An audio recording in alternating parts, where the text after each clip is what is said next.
Welcome to the Cybersecurity Simplified podcast, where we take the mystery out of today's top security threats and solutions. When it comes to physical school safety, for K-12 districts, they are well prepared and understand risks when planning for a fire, severe weather, or lockdowns. But it's quite the contrary when it comes to cybersecurity. As you heard in the previous episode, episode 54, with K-12-6's National Director, Doug Levin, preparation and response plans for cyber attacks are lacking across the country, downright messy and disjointed. Well, today, joined by my colleague at Overwatch Managed Cybersecurity, CEO Ed Vasko, we take the data points and anecdotes of episode 54 and we bring it to life. Stay tuned as Ed and I jointly talk with Rabih Hamadeh, Tucson Unified School District's Executive Director of Technology Services, who watched a threat become ransomware. Welcome to episode 55. I'm Susanna Song, host of Cybersecurity Simplified. And welcome, Ed. Great to be here. Thanks, Susanna. Ed, this is a two-part segment on the incessant attacks on our schools, exposing the most vulnerable victims. Doug Levin reiterated that these bad actors, they don't care who they're targeting. All they care about is the data that they can grab and that they can sell. So I want to bring in Mr. Hamadeh. First of all, thank you so much for your willingness to share your story and your experience. I'm sure it was traumatic. But as you relive this story and share your story, I should say, it's really going to help school IT leaders of today and of the future. It's going to open their eyes to what more needs to be done. Also, I think it will shed light on what corporations, MSPs, MSSPs, what they could be doing better to help schools and school districts. So, Mr. Hamadeh, let's start with what happened. The school district, it happens to be the second largest school district in Arizona. And it was back in January of 2023 when you realized your district had been hit. Correct. And thank you for inviting me. Correct. We were hit on January 30th, 2023. And I will give you a very quick summary of what happened, and then we can talk about any other questions you may have. But around 4 a.m. in the morning on Monday, January 30th, 2023, we discovered a lot of ransomware printouts on our printers across the district. And you are correct. We are the second largest district in Arizona. We have about 100 schools and sites. We are across about 250 square miles. We have about 42,000 students and about 8,000 employees. So we're a fairly large district. Across our district, there were printouts of the ransomware. Also, some employees received email of a ransomware. It was a general email by any hackers that demand payment for releasing your data, etc. Around 6 a.m., all our IT leaders and district leaders were notified. We contacted our cybersecurity expert, both internally and externally.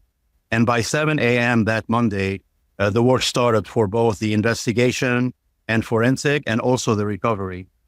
It was at a disaster level. It was a major hit. Pretty much most of our systems went down, and they remained down for about a week to 2 weeks. And that's how long it took us for the recovery, about 2 weeks from that day. The instruction for our students remain in effect. Our schools did not close, but we did not use any online or technology system. We went back to paper and pencil for our students. Also, our buses did not stop, so transporting the kids from school and back home remained in effect. Our major systems like our 911 calls or school safety remained in effect. And there were communication, of course, with local police, our local police department and the FBI and other organizations to try to figure out what happened and to try to recover. Yeah, Go ahead, Susanna. That's crippling, right? You have nearly 50,000 students and staff. I guess my first question, and Ed, feel free to ask after he answers this, but did you pay the ransom? I think a lot of people want to know that. We did not pay the ransom. Mm-hmm. Congrats. That's That's great. That's great to hear. I actually just have a thank you. First and foremost, I want to thank you for just sharing the information. I think that's what's so helpful today in this sector and across the country, is just being able to hear the challenges that organizations like Tucson Unified went through, and the approaches that you've taken, not just to combat it in motion, but also what you've done afterward. And so I just want to say thanks, because the knowledge and sharing is what's so important in our sector. Yeah. I would love to get a perspective on a personal basis, if you don't mind sharing it. I'd love to get a perspective from you, Mr. Hamadeh. What was it like to get that phone call? I would love for you to share that kind of moment of not necessarily relive it. It's hopefully you don't, but that kind of moment of what happened. What were you thinking when that phone call came in, or when you were notified of these printouts being showing up and people being notified of the ransomware event? Yeah, sure. When you have about 25 texts on your phone at 4:00 in the morning on a Monday, it's usually not good. It's not a good day. Let me start there.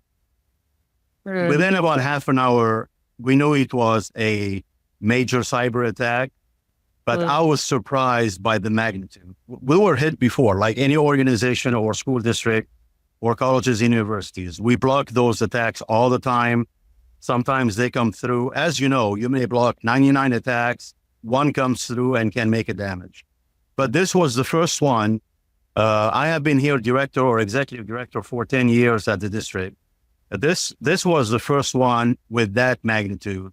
It was crippling. It was a disaster level.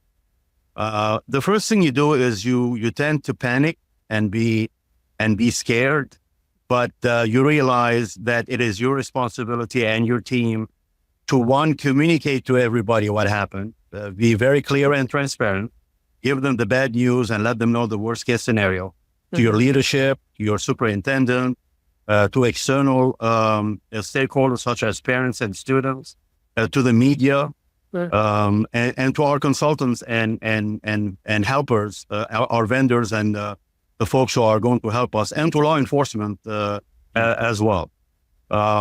So it took a while, to about half an hour, to realize the magnitude. A lot of us came to the site as fast as we can. We call it the war room, and it remained the war room for about 2 to 3 weeks. It was a disaster level. As I said, you tend to try to panic, and then you say to yourself and to your team, we have a job to do. Let's see what we can do. The first 2 hours were spent on trying to find out what happened, right? We know we were hit, but we need to find out what happened. Where was the leak? Where was the hack? Was it physical? Was it virtual? And then you find out, once you realize, we did realize perhaps within 2 hours where the hack came from. So we pinpointed that issue. As you know, you cannot fix a problem until you know what the problem is and where it came from. And I would say around 9 a.m. that day, it was a full recovery effort that remained for 24 hours, 7 days a week, for about 2 weeks until we recovered. The team, you realize also, Ed, that your team is resilient because you cannot do it on your own. Your internal team, your leadership team of the district, and your external helpers and consultants, you find out how you find out your mettle in the tough times, and I was glad to have a team around me for the recovery. Yeah, no, in 2 hours, I mean, kudos to you and the team for being able to identify the vector in the middle of the crisis. To identify the vector location and begin the process of fighting the fight to fix the environment in 2 hours time. That's significant, and really, again, kudos to you and the team for doing that. I mean, the interesting thing to me, of course, is that I'd love for you to share the perspective of 2 hours identifying, but then, over the course of those, let's say 2 to 2.5 weeks of recovery, a couple of things I think I'd love for the audience to hear would be, how you kept the team going, because as you just said, there's a level of mettle that comes in this disaster, in this fight, and everything else that you're going through, the team stress, the challenge to your internal and external stakeholders, all of those things. I'd love to get some perspective from you on how you'd advise other K-12 districts, other organizations that inevitably are going to go through this at some point, because we all know it's not a matter of if, it's when this happens. I'd really love to get some perspective from you on that, identifying the problem, but then the length of time to fix, and how you would help the team move through that process. Because it's, in my experiences, it's very much like a first responder motion mentally. It may not be physically the same as like running into a fire or dealing with a criminal scene, a crime scene, but it's mentally draining. So I'd love to get some perspective on you on how you kept the team going. Sure. Very, very good question. Let me divide my answer into 2 parts. You have to have prepared your system and your team for these type of events in advance. So you have to have a good system in place, which we had, a good cybersecurity system, our content filtering, firewalls, data centers, etc. You have to prepare your team by proper training on cybersecurity, on data protection, data backup. And then you have to find, during the event, you have to put the right people in the right places. So as a leader, as a team leader, among other leaders who were leading the effort of recovery and forensics, you have to put the best people in the best areas. Meaning, if I have a cybersecurity expert, they take care of the investigation. If I have a data protection and restoration, you put them in that area. The communication team, our communication department, their task was to communicate with our leadership and with the media. And so you have to divide the task. That would be number 1, right? I was very pleased that my team was not stressed. I was very pleased that even if they were stressed, they understood that we have a job to do, and this is the time to come through and do your job. It's almost like a team. It's almost like a football team. When a coach tells you, just worry about your own tackle and your own pass and your own run, let me worry about the big picture. And that's exactly what happened. Probably 2 or 3 of us were looking at the big picture, and each one of our teammates, and there were about a dozen of people working on that full time, at least internally, and maybe a dozen externally. You focus on your task, you report the good news and the bad news. In other words, a leader should hear the bad news, not only the good items. Once we did that, we also had a very important document that we used, and that is our disaster recovery and business continuity plan. And those documents are active in those specific events, right? Like a cybersecurity. We immediately enacted that plan. We followed the step-by-step that you should do by contacting your vendors, you're gathering the team, securing your documents, and following the step-by-step process, like a 1, 2, 3 step-by-step. Once you do that, then it becomes almost like a routine because people know what their tasks are. They know when to report them, when they mark them complete, when they can move on to the second task. And to be truthful with you, you're right. It became like almost like a military operation. We were taking shifts, morning shift, day shifts, and midnight shifts, because we did not stop working for 24 hours, at least for a week. And after that, we went back to regular operating. And then reporting what happened, reporting the results, making sure the community is in the know about what's going on. And of course, talking to our, finance folks, because as you know, sometimes you don't want to really throw money at the problem, but you need some funding to recover. And we had to have a substantial cost to recover. As I said, we did not pay the ransom, but we did pay a lot of money into improving and fixing the gaps and recovering our system. Yeah, I think communication is key. I also want to, and there might be some listeners who are like, God, Ed Vasko's name sounds familiar, in that question about just the response and how a lot of times people in these situations, they are like first responders.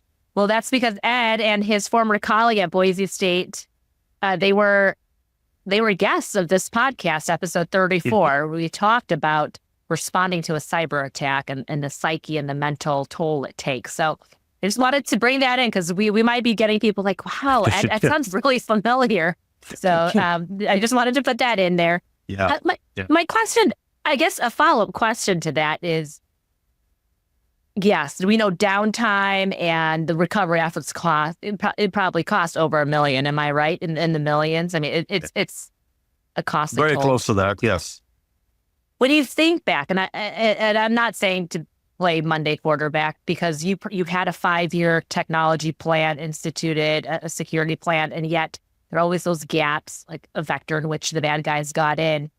If you think back, could you have done anything differently? What would you have done differently? Let me start with finance. As you know, a K-12 district has a limited amount of finance. We may have less money than a government institution or a big bank or a hospital or the military, for example, where they can spend a lot of money. So it starts with you have to use your limited financial resources wisely. You have to invest in the right place. And as much as you spend on resources, you find out when this incident takes place that you needed to have more. If, for example, a firewall costs you $300,000, that you probably needed to buy the one that costs you $500,000 because it will offer you more protection. Those extra applications and software that are not must-have, but good to have, now you're thinking in your Monday morning quarterbacking, you know what? Maybe I should have spent the money on those good to have. So there are always things to look for about what could have happened, what I could have done differently, what were some of the gaps. So this is number one. But number two, you realize very quickly that you cannot do it alone. And this is where a collaboration with cybersecurity experts, big companies who deal specifically with those type of issues, who work with other institutions or banks or hospitals or military, we needed their help. And we realized very quickly that our investment and collaboration with them in past years helped us a great deal because kudos to them, they were responsive almost immediately. They were working with us 24 hours. So if I have to advise other districts that are in our situation and you try to save the money and you try to figure out where to spend the money, I would advise them, spend some money on a contract with cybersecurity experts. It is worth your dollar. That'll be very money very well spent. Mm-hmm. And sometimes for us as IT leaders and professionals, you have to explain why you need the money to your president or to your CEO, to your financial. So you have to present your case before an incident happened, because as you know, when an incident happened, it's easy to get the money because you have an accident, you need to recover. Mm-hmm. But sometimes our jobs is to perhaps better prepare them for why the money need to be invested in those security systems to prevent such attacks. And of course, your team have to be at a high level. You cannot combat a cyber attack in 2024 using knowledge of 2019, for example, or 2015. Mm-hmm. You have to be up to par with technology. Technology changes at an exponential rate, as we know. And as we get sophisticated, the bad actors and the hackers also get very sophisticated, and they may have more money and resources than you do. And sometimes they may be local, national, or international. Sometimes they may be, as you find out, they may be at a high level of expertise, and you need to be almost at their level to be able to combat and to recover from that attack. Now that's really, really pragmatic. I love the advice and I love the perspective. I would say as a multi-decade, a 33-year practitioner in the cybersecurity space, your mouth to the universe's ears in terms of having people listen, especially from a finance perspective and from a non-IT and non-cyber perspective. Mm-hmm. The interesting challenge is, and I'm curious if you've used, in your after event, kind of communications. I'm sure that the purse strings were open, just, as they unfortunately needed to be.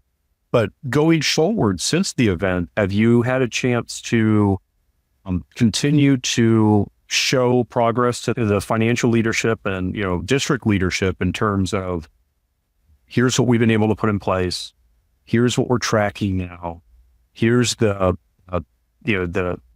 enablement of our technology environment, of our team that helps run the technology environment, of our partners that are helping us to when the next event occurs? I mean, have you had a chance to really lean into not just the event, but kind of the outcomes and the positive outcomes of the event?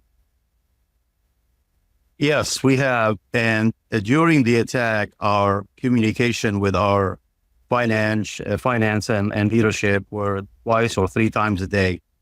Following the attack, after the full recovery, our team did about 2 or 3 presentations to our governing board, to our leadership, to show the progress and track where we are and where the money was spent into filling the gaps, improving our cybersecurity foothold in our data center, and to be transparent and to be accountable, you have to show your leadership. You have to show the governing body where the money was spent and where some of the mistakes and some of the gaps were filled. So you have to be pretty.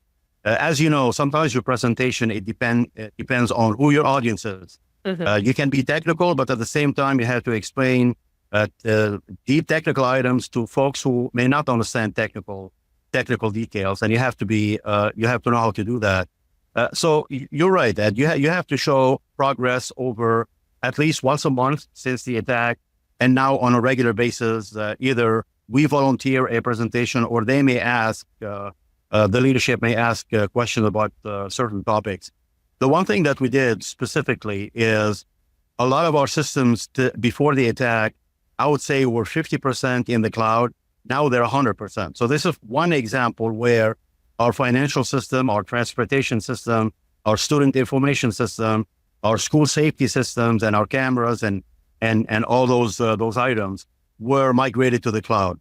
And migrating to the cloud, as an example of investment, may cost double what you pay if you are on premise or if you are virtual. So this is just one example out of a dozen examples where we show that improvement, and we took some steps into improving our posture.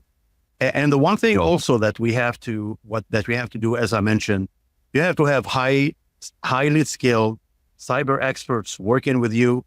But also you have to work on your internal team by training them and spending some money on the training, on high-level training for our technicians. But for our staff and for our parents and for our students, we implemented mandatory cybersecurity training for everybody.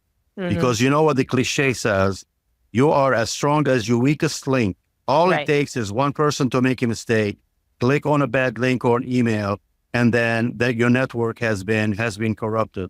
So one thing that we have implemented is that mandatory training 2 to 3 times a year on all the systems that our regular staff and students and parents, as a matter of fact, need to implement. We just happen to be a 1-to-1 district, meaning every one of our students has a laptop or a device that they can take home with them. And their parents need to be aware of the use of those devices. So the training for the parents and the community as well, not only for our staff, has been taking place for a year and a half now. Yep, that's fantastic. I applaud you in the approach of engaging the community and not just internal stakeholders, because I think that's a real forward-leading approach that I would certainly love to see other school districts and other community centers, hospitals, state and local government and so forth, trying to take forward to help propagate the message of cyber hygiene and just right approach to things, because you're touching upon the one of the core elements, and that is this entire sector and our entire fight against our adversaries is really a team effort. Yeah. It doesn't just fall to, a select few who happen to choose cyber as a career, but everybody in the community has a responsibility to ensure that there's the data that they're sharing, the data that they're engaging with, that they're stewards of, in the district's case, that there's a degree of understanding and awareness to that stewardship and to that mindfulness about risk. Yeah. And Mr. Hamadeh, you were quoted saying that your district, or we, as a K-12 sector, education sector, need more support from state and local and federal, at the state and federal levels, not just at the local level. You've also been quoted saying it will happen again, right? And Ed alluded, it's not if, but when. And you said it will happen again, and it's not just to us. K-12, for the many reasons that we've already talked about, like lack of cybersecurity talent and skills, lack of funding, well, what needs to be done? Like how can we fight this war against our adversaries and win, right? Now, how can we make sure that we have the tools and the people and the processes? As we know, cybersecurity, it's not just a tool. It's a practice. It's a mindset. It's a strategy. So where do we go from here? And it's not just, again, your district. I mean, K-12 is a soft target, right? A lot of the bad actors know you guys don't have the means and the resources. Very good question. I have been advocating for help and resources and way before the cyber attack, because I know that K-12 institutions and other institutions do need it. Here's what I think, and what I recommend for other districts, and hopefully people listening to your podcast will take that to heart. A K-12 district cannot do it alone. It's a very big task. Cannot fight cyber attackers alone. Sure. Both we need expertise, we need training, we need funding, we need legislatures and laws at the federal level and state level. We need, and you're right about the cliche, it's not if it will happen again, it's when it will happen again. Our job is, in the event of this is happening again, is to minimize the damage and recover as fast as possible. These are the two main goals. We need something similar to a 911 system to call a government agency, a government institution, a big contractor to help us immediately. Because if you wait a day and a half, a week and a half, the damage is too large to be able to recover. So we need some kind of a 911 system. We need a system, an emergency response system, an operation standard system that has been implemented, funded, tested, proven in advance of an incident. It is too late to try to implement such systems during the attack. It's too late then or after the attack. At the state level and the federal level, we need the district, any K-12 district or college, university or other institution to feel that you're not alone. Because the way we felt at Tucson Unified School District, we felt all alone for the first day.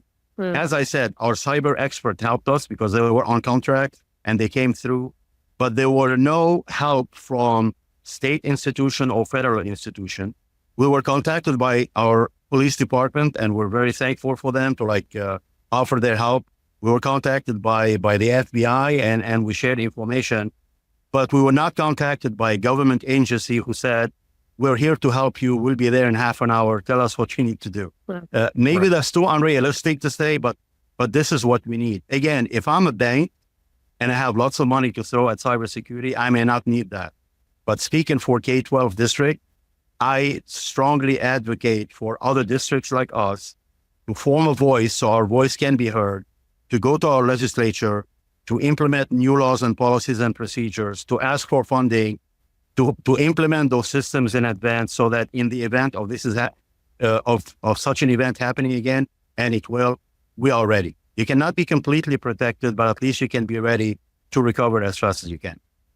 Yeah, no, I couldn't agree with you more there, Mr. Hamadeh. And I would say that, what I've seen in my career, and I say this more as a question to you to see if you've seen the same, is it dollars that we've seen in coming into education typically are going towards software and hardware, but the other elements that you just identified, the collaboration, the team, the team members, the community that's required to help drive the success of the technology, because it's not just a silver bullet. And I think to your point, my takeaway from that was your point is it's one thing to say here are dollars for technology, but you need a full solution. You need a holistic solution. And that holistic solution includes the community rising and helping where there's trouble. In the same fashion that, to the degree living in the West as we do, the shared resources that we have for forest fires. There are state level support across the Western United States to fight forest fires, but we don't have that same sort of approach when it comes to things like cyber attacks against K-12.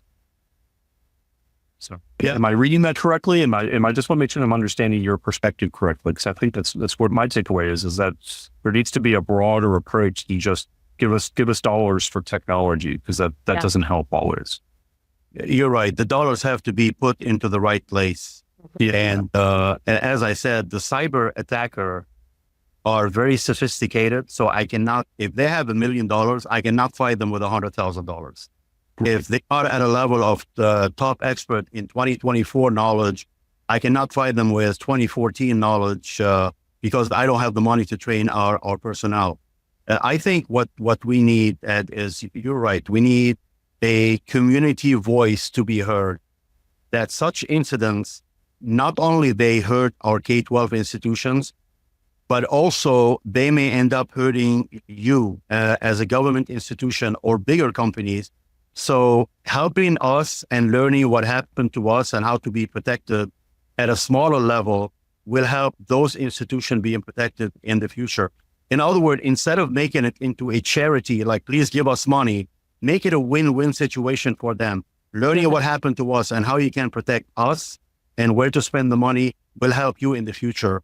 Because let's face it, any attack, other than K-12 district, any major attack but by any bad actors may hit your water systems, your phone system, your electrical systems, right? A K-12 institution, if we are to assume that some of those attackers are from overseas or international, and they're real bad actors and really sophisticated and funded, they may attack your way of living, right? They may attack your communication. So for government institutions, state and federal level, to learn from all the events that happen, and there's no way to find that out other than information sharing and have boots on the ground with you. You can share as much as you can via an email or phone call, or this type of broadcast, for example, podcast, will be very valuable if people listen to it and really take it to heart. But only boots on the ground, only people working with you will find all the information about what happened, what's the recovery process, and what we need to do in the future to prevent and protect from such events. So well said. So well said. Yeah, and this is going to be an ongoing, topic. But I thank you so much, Mr. Hamadeh, for joining us today, for your candor, your openness, your insight, your encouragement and advice to our listeners, and really to the whole cybersecurity industry. Right, we need to hear more voices like that, and your vulnerability and your ability to share will go a long way. So thank you so much. Thank you. And Ed, I like you on this side. I like co-hosting with you here. It's nice to have you on this side of the podcast, and I'm sure our listeners will be hearing from you again as you join us in the near future. Thank you to our listeners for joining us. If you have any feedback for Mr. Hamadeh, for Ed, for myself, for anyone at the Overwatch managed cybersecurity team, please reach out. You can just drop a message in comments or send us an email at podcast@highwirenetworks.com. Well, be sure to join us for our next episode. Until next time, I'm Susanna Song. I'm Ed Vasko. And this is Cybersecurity Simplified. From all of us here at Overwatched by Highwire Networks, thank you for listening. Don't forget to subscribe to the podcast, rate the episodes you enjoyed, share, and leave us a comment. We'll catch you next time on the Cybersecurity Simplified podcast. Remember, the more you know about cybersecurity, the safer you'll be. To learn more, visit us at highwirenetworks.com/podcast.